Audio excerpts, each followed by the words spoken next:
I will forever remember the day that I sat in ICU. Daughter Jenna, 12 years old, had just gone through organ transplant. But what's going on through my head at that time? I'm thinking, what am I doing? What have I done? Have I put my focus in the right place?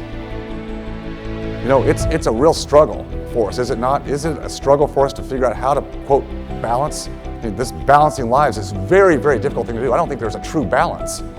But for me, when I sat there and was watching my daughter struggling for her life to get back, I'm thinking, this has got to change.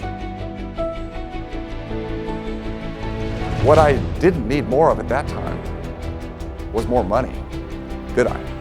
Because money wasn't going to fix anything. What did I need more of? Time. You know, we live our lives with this preconditioned myth about work, right? Be successful, provide for our families, that's important. But the problem is we've had standards set for us, definitions of life set by other people. And my whole premise today is don't live your life by other people's agenda. You've got to create your own. You want to change the direction of your life. If you really are focused on making that change, you can't keep doing what you've been doing. Even though I know that you're successful, even though I know that every one of you that are here tonight are successful in providing for your family a comfortable, sustainable lifestyle. But I also know this, it's not easy. And many times it keeps you up sweating bullets at night because of all the stuff you're dealing with. Look, I've been there. I know how it feels. I'm gonna ask you today, are you committed to focusing on time versus just money? Are you committed to make maximum impact in your life and not just money and run on the hamster wheel? Are you committed to taking a different path than society and everybody else says to take? If you are, stand up. Why work your whole life in the same mode, in the same trenches, when you can create freedom in your life much earlier?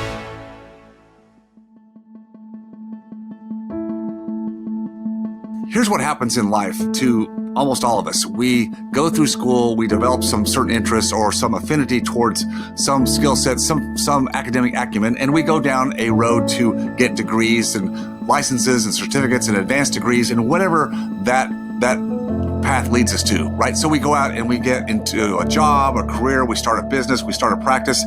That's the road we've all gone down, and that's the road that society sets us up to do, and that's really the place we have to start.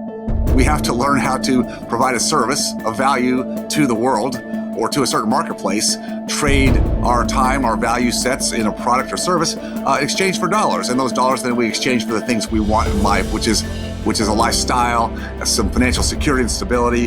And ultimately what we really want is freedom. And so what I learned in life over the years was that freedom really doesn't come from trading time for dollars. That's part of the step. It's part of a sacrifice period that we all have to make. But as soon as we can learn to take next steps into developing outside income streams, and in addition to that, I think developing outside interests and skill sets in other areas that make us more diversified. And the best time to be making those kind of changes or exploring those outside interests is not when you need them, it's well before you need them. So how do you do that? How do you start to develop and explore outside your current zone, the place where you're most comfortable, where you've done all the training? How do you do that? You just got to get outside that tight niche. I don't think there's a reason why we have to live under this construct that says you work in a career, a business, a job, for 30 to 35 years until you're in your 60s or approaching 70 years old. I don't understand why that remains a construct in our society. It remains there because that's what we've been told. That's what everybody says that you do. That's the way you run your life. So very few people explore outside of that framework, and therefore they live the same kind of lives. Again, it takes some work to do that, but I will tell you, the work is well worth it. Here's my best to you for making 2021 a great year. It's not going to change unless you're willing to change.